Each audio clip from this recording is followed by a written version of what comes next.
भगवान श्री कृष्ण कहते हैं कि अगर आपसे कोई कुछ मांगे तो दे दिया करो, और अगर मन में सवाल आए कि क्यों, तो शुक्रिया अदा करना उस ऊपर वाले का कि ऊपर वाले ने आपको उस स्थिति में बनाया है जहां पर आप देने की क्षमता रखते हो। आप उनमें नहीं हो जो मांग रहे हैं। सोचिएगा जरूर। याद रखिएगा, ऊंचाई पर ठहरने का जगह नहीं होता है, इसलिए जब आप सीढ़ियां चढ़ रहे होते हैं बुलंदी की, तो जो लोग रास्ते में मिले उनसे अच्छा रिश्ता होना चाहिए, क्योंकि लौटते समय उन्हीं से मुलाकात होगी। 2015 में अलग सर के पास कोई नौकरी नहीं थी, और अलग सर नहीं था, वो अलग पांडे थे। सर्वर को क्या इज्जत थोड़ी थी, कोई अलग पांडे अलग पांडे, और अलग पांडे को चाहिए थी घर पे नौकरी। उसने बोला कि आप ना कभी मासेस के टीचर नहीं बन पाओगे, आप ना कमरे में 30 बच्चा पढ़ा सकते हो। तू बाहर निकला, फिर बस में बैठा और आप लोग की तरह रोया, कस के रोया, चीख चिल्ला के रोया एकदम। मैंने राम को कॉल किया, अपने जीवन के बहन को,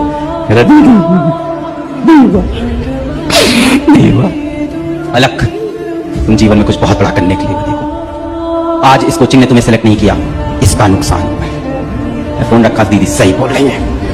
इस लेवल का फैमिली सपोर्ट मिला मुझे, नहीं मिलता नहीं बन पाता मैं। 2021 में इसी कंपनी के फाउंडर का मेल आया मेरे पास, क्या आप हमारी कंपनी ज्वाइन करना चाहेंगे? मैंने लिखा, सर आप इस बार मुझे अफोर्ड नहीं कर पाओगे।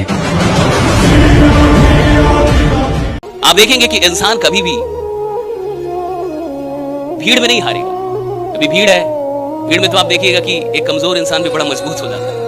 अगर 100 लोग मिलकर किसी को मार रहे हो तो एक दुबला पतला भी इंसान आके हाथ थोड़ा साफ कर रहे, ठीक है मैं भी थोड़ा दे दूंगा। मान लो किसी को मार रहा है कोई चोर है, अभी दुबला पतला इंसान भी क्यों ना हो, जब बहुत सारे लोग मार रहे हैं वो भी 2-4 हाथ मार लेगा उस पर। और इंसान कभी भी भीड़ में हारता ही नहीं है। इंसान हारेगा एकांत में, अकेले में। भीड़ में कभी नहीं हारेगा, एकांत में हारेगा। आप अकेले में अपने आप से क्या बातें कहते हैं, आप एकांत में खुद के बारे में क्या सोचते हैं, आप एकांत में अपने बारे में क्या कह रहे हैं, आप एकांत में अपने आप को कैसे देखते हैं, इससे यह तय होगा कि दुनिया के सामने आपका चेहरा किस प्रकार का आने वाला है। कि एकांत में आप क्या बोल रहे हैं, खुद निर्माण एकांत में होता है। स्वयं का निर्माण जो होगा वो एकांत में होगा, और बहुत सारे लोग एकांत में गलत बातें करते हैं अपने आप से। बहुत बुरा लगता है, बहुत बुरा लगता है, एकदम ना दिल टूट जाता है, दिल के टुकड़े हो जाते हैं जब आप अपना बेस्ट एफर्ट दो और लास्ट में रिजल्ट ना, जब अपना सारा डेडिकेशन दे दिया और फिर भी सिलेक्ट नहीं हुए, जब साल भर अपना दोस्तों के साथ घूमे, ना आपने अपना इंस्टाग्राम अकाउंट तक बनाया, ना ही किसी फैमिली फंक्शन को अटेंड किया, ना कोई वेब सीरीज देखी, कोई रिसेंट मूवी देखी, कुछ नहीं किया, बस कड़ी मेहनत की और फिर भी सिलेक्ट नहीं। कोई बात नहीं यार, ऐसा होता है। एक बात याद रखना, जब तुम लड़ रहे थे ना तब तुम योद्धा थे, योद्धा, और जब तुम हार गए अरे तब भी योद्धा हो। शायर तुम तब बनते हो ना जब तुम महफिलों में बैठते हो और अपने हार के लिए बहाने देते हो कि ऐसा हो गया था, एग्जाम से 2 महीने पहले हम बीमार पड़ गए थे, बस इसलिए थोड़ा पढ़ नहीं पाए, वरना पक्का। ये नहीं करना, ये कायरों की निशानी। एक बात याद रखना कि जो योद्धा होता है ना, योद्धाओं के शब्द नहीं बोलते, योद्धा खुद को बेहतर बनाना है। आप इतने बेहतर हो कि आपको चाहने के लिए हजारों लोग, क्यों आप इतना डिपेंडेंट होते हैं कि इस एक व्यक्ति के अलावा मेरा कोई है नहीं दुनिया में? ऐसा क्यों सोचना है? तारुफ रोग बन जाए तो उसको भूलना बेहतर, ताल्लुक बोझ बन जाए तो उसको तोड़ना अच्छा, वो अफसाना जिसे अंजाम तक लाना न हो मुमकिन, उसे एक खूबसूरत मोड़ देकर छोड़ना अच्छा।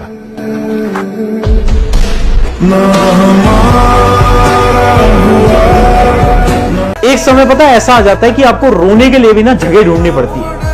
कभी बाथरूम में जाकर रो रहे हैं, कभी अपने कमरे की कुंडी लगाकर रो रहे हैं, क्योंकि वो आंसू पेरेंट्स को दिखा भी नहीं सकते, घर वालों को दिखा नहीं सकते, वरना पूछेंगे क्या हुआ, अब उनको क्या बताएं। यार थक चुका हूं मैं इस जिंदगी में, इतनी बार फेलियर देख देख के थक चुका हूं और रोना आ जाता है।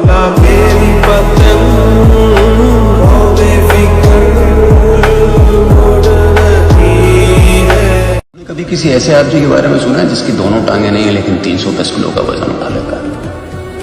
एक आदमी जिसकी एक टांग नहीं है लेकिन 5 फीट हाई जंप मारता है?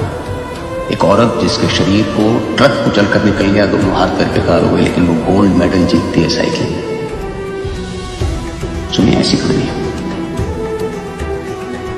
पैरा ओलंपिक्स में ऐसी ही कहानी वाले लोग जाते हैं। पैरा ओलंपिक्स सपना तब खत्म होता है जब हम देखना बंद कर दें। तेरे बचपन का सपना अभी खत्म नहीं हुआ है। अगर मेहनत करेगा ना फिर से अभी भी पहुंच सकता है ओलंपिक्स। चैंपियन गिरता है लेकिन रुकता नहीं है। जो असली जीत दूसरे खिलाड़ी को हराने में नहीं है, असली जीत है अपने अंदर की उस आवाज को हराने में जो रोज तुमसे कहती है कि तुम पहले से ही हार गए हो। उस आवाज से जीतना। चलिए फिर, बहुत ही मोटिवेशन की बहुत कमी है आप लोगों के अंदर। तो 5 दिन जब आप पढ़ते हो, 2 दिन छुट्टी रहती है आपकी, तो मोटिवेशन चाहिए होता है आपको, है ना। तो मोटिवेशन एक एक लाइन में, एक एक शब्द में मोटिवेशन भरा हुआ है इसकी। आंखों में नमी और दिल में गम है। आंखों में नमी, कह रहा इरशाद, वाह बहुत बढ़िया बेटा। आंखों में नमी और दिल में गम है। आंखों में नमी और दिल में गम है। क्या आपका भी सिलेबस ज्यादा और टाइम कम है? जिंदगी की पहली प्रायोरिटी सक्सेस है। अगर आपकी प्रायोरिटीज बदल रही है, सक्सेस दूर है। एक बैलगाड़ी के चारों तरफ बेल जोत दिए जाए, कहां जाएगी? फर कच्चे उड़ेंगे। आपका दिशा एक, प्रायोरिटी एक, भटकना नहीं। सक्सेस तो ऐसी घटना है जो अनवरत और रेगुलर चलनी चाहिए। डीपेस्ट नीड है। रोटी कपड़ा मकान से भी गहरी नीड है सक्सेस। संगत सक्सेस की जिंदगी का जीने का अंदाज ही बदल जाएगा। सक्सेस की ऐसी दीवानगी चाहिए जैसी मीरा को कृष्ण की दीवानगी थी, ऐसी सक्सेस की प्यास चाहिए। कुछ भी याद नहीं, कुछ भी ध्यान नहीं, इतनी तल्लीनता चाहिए। चाहत की डिजायर स्ट्रॉन्ग चाहिए, डीपेस्ट नीड होनी चाहिए सक्सेस की। हम आपकी इज्जत में अगर सर झुकाए हैं तो हमें गिरा हुआ मत समझ लीजिएगा, वरना जो सर झुका सकता है ना, वो आपको भी झुका सकता है। जिंदगी में गलतियां आविष्कार की जननी होती है। अगर एक वैज्ञानिक गलतियां नहीं करता तो हवाई जहाज नहीं बनता। अगर ये 10,000 बार फेल होने की गलती नहीं करता तो एडिसन से बल्ब नहीं बनता। आप अपनी जिंदगी में गलतियां करोगे तो ही सीखोगे, क्योंकि ट्रायल एंड एरर इसी सिद्धांत पे पर्सनल R&D होती है। इसी पे विज्ञान टिकी है, इसी पे मेडिकल साइंस टिकी है, इसी पे वैज्ञानिक प्रयोग टिके हैं। इसलिए आप अपनी जिंदगी में ध्यान रखना, अपनी लाइफ में अपने ऊपर मूर्ख का ठप्पा मत लगाना। गलतियां अभी अभी सर ने कहा कि हार ही जीत की पहली सीढ़ी होती है, लेकिन मैं उस पर यकीन नहीं करता। ये सारे प्रवचन तो फॉरवर्डेड मैसेज और सोशल मीडिया में फोकट में मिल जाते हैं। आपके हिसाब से दुनिया कामयाब इंसान के ही चक्कर लगाती है, लेकिन शायद आपको यह नहीं पता कि वही दुनिया आपकी जरा सी गलती पे भी आपको पूरी तरह से नकार देगी। सर ने कहा कि जीत के अलावा और कुछ मत सोचो। बुरा ना माने तो एक बात कहूं सर, मुझे नहीं लगता कि आप कामयाब हैं। सक्सेस में कभी फुल स्टॉप नहीं होना चाहिए, कॉमास होने चाहिए आपके सक्सेस में। लेकिन आपने तो फुल स्टॉप लगा दिया है सर, तो फिर आप कैसे सक्सेसफुल हुए? आपने ये कहा कि ये इंस्टीट्यूट कामयाब होना सिखाता है। अगर ऐसा होता तो उनकी तस्वीरें लगाने के लिए यहां दीवारें कम पड़ जाती। दुनिया में सबसे ताकतवर चीज कौन? पैसा। खूब कमाओ पैसा, टारगेट बनाओ 2 लाख करोड़ 3 लाख करोड़, इस नीचे बनाओ ही मत। और ये ड्रामेबाजी मत सुनो होगी। हिंदुस्तान में लोग बहुत ड्रामा डायलॉग मारते हैं। पैसा क्या है भाई साहब? हाथ की मैल है। दिखा निकाल के दिखा। खूब पैसा कमाओ, खूब गोल बनाओ, पैसा कमाए। ये लोगों की डायलॉगबाजी मत जाओ। Peak of materialism is the beginning of spiritualism. अपना हवाई जहाज खरीद लो, कंट्री खरीद लो, आइलैंड खरीद लो। 1 लाख करोड़ का टारगेट बनाओगे तो 1000 करोड़ कमा लोगे ना। ठीक है, होता है वो कुछ करता है साहब। जिस लड़के की माँ किसी के घर में बर्तन धोती है, जिसके पिता रिक्शा चलाते हैं साहब, वो पढ़ता है, उसको पता है माँ बर्तन धोती है किसी के घर में, उसको दुख है।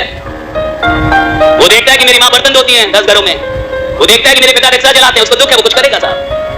और अमीरों के बच्चे उधर जाके कोटा में और कई जगह उनको भेजेंगे, एसी कमरे में रखेंगे, लाखों रुपए खर्च करेंगे, नालायक बनके लौटेंगे। और वो किसी झुग्गी झोपड़ी से IAS बन जाता है। कैसे बनता है? दुख है, दुख बनाता है इंसान को बड़ा। अगर आपकी जिंदगी में कोई दुखी नहीं है तो आप महान बनने के लायक नहीं है। सारी महानता की जड़ें दुख में है कि कुछ लोगों को दुख था अपने जीवन से, व्यवस्था से, दुनिया से, उन्होंने दुनिया बदली।